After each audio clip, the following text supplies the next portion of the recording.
Fala aí, investidor e investidora, meu nome é Gabriel, eu sou analista CNPI e aqui nesse vídeo a gente fala um pouquinho mais sobre o ouro. Afinal de contas, esse metal tem algumas características muito interessantes na hora de colocar na nossa carteira de investimentos e eu explico o porquê. 3 principais motivos me interessam na hora de se expor a esse metal. O primeiro deles é a descorrelação com a bolsa brasileira.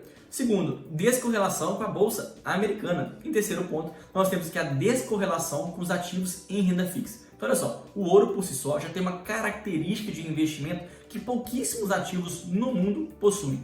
Então, principalmente quando a gente analisa momentos de crise, igual já foi em 2008, igual foi em 2020 com o advento da pandemia, a gente viu que o mundo inteiro passou por crise e justamente em momentos de crise, principalmente aquelas mais fortes, que o ouro tem as melhores performances, justamente porque a gente enxerga o ouro como um metal de reserva de valor e a gente vai falar aqui isso ao longo do vídeo. Então perceba que por si só, agora que a bolsa brasileira está derretendo, a gente vê que aquelas pessoas que possuem ouro em carteira têm um patrimônio mais diversificado, mais protegido e principalmente um patrimônio resiliente. Afinal de contas, o ouro não traz grandes oscilações, volatilidade no curto prazo. Então o ouro realmente tem características muito interessantes aí para fazer um investimento. Mas quando a gente fala de ouro ou de qualquer outro material, item, no nosso mercado financeiro, a gente sempre está falando aqui, fazendo a relação entre oferta e demanda, porque assim, afinal de contas, que o preço é formado. Então a gente vê que, a gente sabe historicamente que o ouro é finito, então vai chegar um momento que a gente não mais tem onde expandir, mas extrair, e vai chegar um momento que a demanda vai continuar expandindo, a gente pode entender essa relação oferta e demanda para ver aonde o preço pode chegar. Então, entendendo um pouquinho mais sobre essa relação, a gente vê que no longo prazo, que trazendo dados desde 1970, a gente vê que a oferta do ouro cresceu cerca de 3 vezes, enquanto que a demanda pelo ouro cresceu cerca de 4 vezes. Então, olha só, se a demanda cresce mais do que a oferta, a gente pode esperar sim um aumento do preço. E se a gente pegar o preço desde a década de 70 até os dias de hoje, a gente vê essa valorização bem forte, com certeza. Agora, no curto prazo, sempre acontecem oscilações que não tem racionalidade. No curto prazo pode ter essas oscilações de preço, igual a gente já sabe muito bem aí como acontece na própria bolsa de valores. Então, no curto prazo, tudo pode acontecer. Mas se você é um investidor de longo prazo, você deve imaginar que o ouro sim vai ter uma tendência de crescimento no seu preço. É isso que a gente está buscando, afinal de contas. E a gente pode afirmar que no longo prazo o ouro sim vai valorizar, principalmente porque ele tem algumas tendências seculares. Então, começando a entender agora quais são os principais países e principais itens que demandam do ouro, a gente pode separar então o ouro. Hoje existem ao redor de 190 mil toneladas já extraídas. A gente pode tirar esses dados do gold.org, que é o site, um grande acervo aí desse material. Inclusive, eu vou deixar aqui nos comentários, na descrição aqui desse vídeo, o link para acessar esse site. Inclusive, é bem interessante, eles têm vários estudos aí bem legais.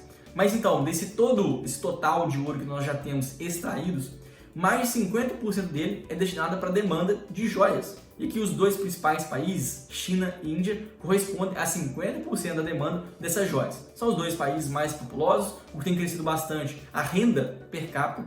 Tudo isso favorece, obviamente, ao consumo de maior ouro. Então, nesses 2 países, assim como no Brasil e nos Estados Unidos, a gente vê que existe aquela cultura, né? Principalmente quando algum bebê nasce, dá aquela pulseirinha de ouro, aquele colar de ouro. Quero saber, inclusive, de vocês, se você tem algum item de ouro, né? Algum brinco, algum colar, alguma pulseira, porque eu tenho certeza que a maioria de vocês vai ter ali algum item de ouro. Então, a maior parte da demanda do ouro vai então para a fabricação e para a produção dessas joias de uma maneira geral. E, em segundo lugar, aqui cerca de 27% dessa produção do ouro ela é destinada a ativos financeiros, as barras de ouro propriamente ditas. A gente entende que, historicamente, que o ouro funciona como uma reserva de valor. Então, quem tem o ouro em barras é uma excelente alternativa de você preservar seu patrimônio ao longo do tempo. Obviamente, isso talvez hoje não seja o mais corriqueiro, né, o mais habitual de a gente fazer. Afinal de contas, se a gente deixa essa barra de ouro em casa, a gente corre o perigo, né, de ser aí assaltado. Ou se a gente coloca aqui em algum banco, algum cofre público, né, que a gente pode fazer o aluguel, a gente vai incorrer de alguns custos. Então, essa parte especificamente de tornar o ouro barra de ouro para a gente preservar nosso patrimônio, vem perdendo algum espaço ao longo do tempo, né? Vem perdendo um pouquinho do seu market share, do interesse das pessoas, mas ainda assim é uma excelente alternativa de fazer reserva de valor. Já outros 8% da demanda do ouro vem através dos bancos centrais de diversos, se não todos os países ao redor do mundo. Inclusive até na década de 70, antes do acordo de Bretton Woods, Até mesmo os Estados Unidos utilizava o ouro como lastro para o dólar. Então todas as moedas, de uma forma geral, tinham lastreados em dólar, que garantia uma certa estabilidade na moeda. Depois desse acordo de Bretton Woods, o dólar não mais passou ali a ser lastreado em ouro, embora essa característica do ouro de reserva de valor continuasse presente. Inclusive é bem interessante porque depois da crise de 2008, na crise do subprime, aquela crise imobiliária gigantesca nos Estados Unidos, que teve efeito em diversas partes do mundo, a gente viu que diversos países também começaram a aumentar a sua exposição, aumentar a sua reserva de ouro, afinal de contas trazia reserva de valor, trazia mais estabilidade na economia. Então, naquela época, alguns países emergentes começaram a aumentar ali a sua procura, a sua compra por ouro, enquanto que os países desenvolvidos, especialmente os países europeus, pararam de vender. Então, a gente viu essa característica aí muito forte entre oferta e demanda em 2008. Em 2020 e 2021, isso também ficou muito claro. Inclusive, aqui o Brasil, em apenas 3 meses, conseguiu dobrar a sua reserva de ouro, e hoje o Brasil, aqui juntando toda a sua reserva, já atingiu a casa de 130 toneladas de ouro, que daria uma reserva de valor ao redor de 7 bilhões e meio de dólares.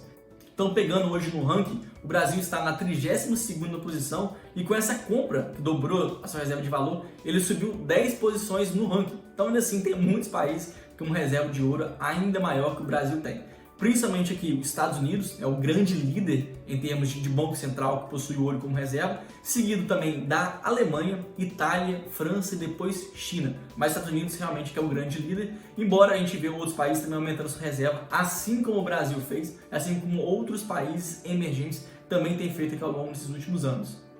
Além disso, outros 9% são utilizados aqui para tecnologia de uma forma geral também.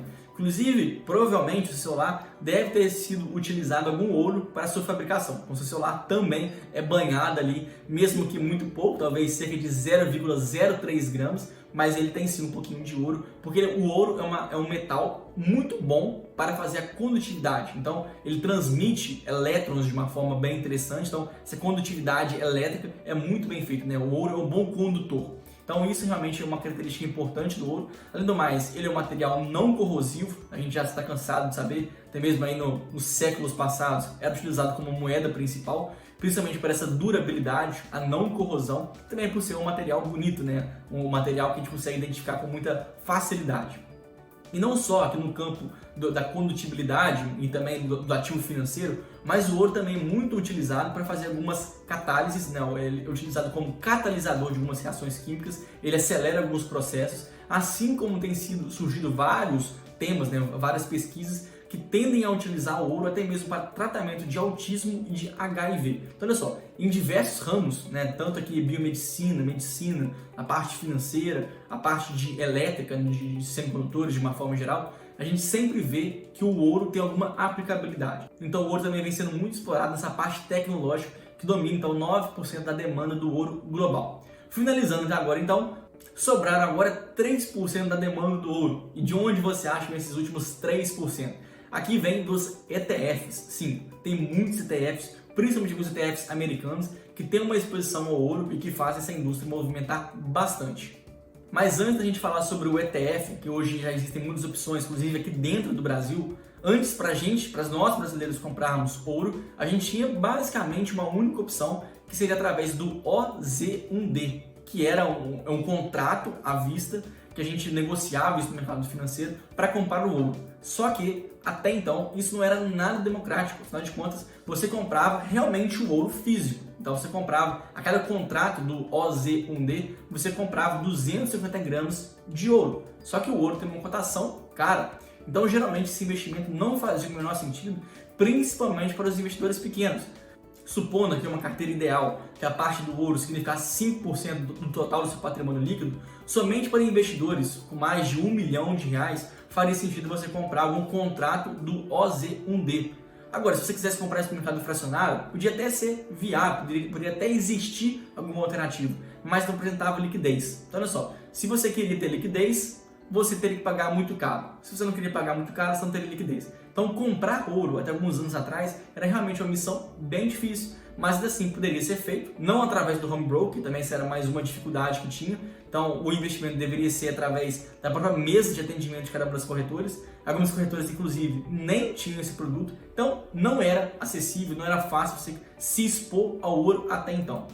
Só que aqui a grande notícia, porque os ETFs também vieram aqui para facilitar bastante a vida do investidor.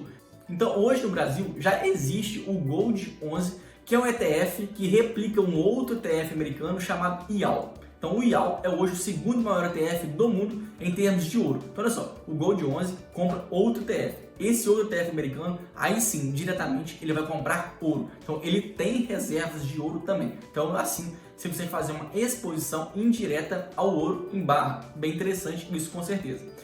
Hoje, juntando a taxa de administração do Gold 11, mas a taxa de administração do IAL, a gente tem aqui cerca de 0,55% ao ano. Obviamente não é o ETF mais barato, mas ele assim, ele é o único em termos de estratégia de investimento, que inclusive também é bem interessante. Hoje, esse ETF está custando ao redor de R$11, barato, né? Afinal de contas é um investimento bem atrativo, coisa que até outro tempo atrás a gente não teria com certeza.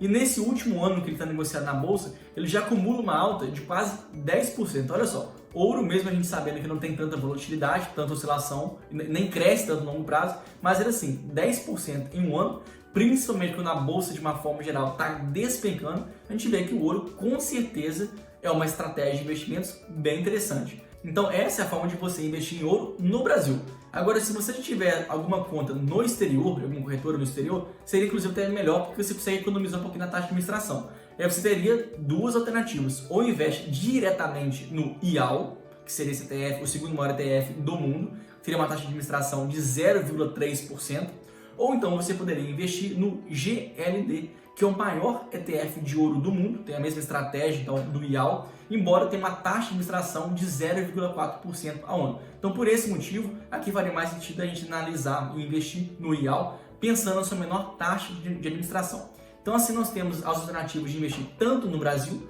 como também investimentos no exterior diretamente. Espero muito que você tenha gostado dessa análise, entendido um pouquinho mais sobre essa demanda e oferta do ouro, suas tendências seculares para as próximas décadas e séculos. E além do mais, reforçando que essa não é uma recomendação de compra, mas se você tiver interesse, sugiro bastante analisar um pouquinho, pesquisar um pouquinho mais sobre o ETF, porque com certeza interessante ele é. Espero que você tenha gostado e espero lá no próximo vídeo. Valeu!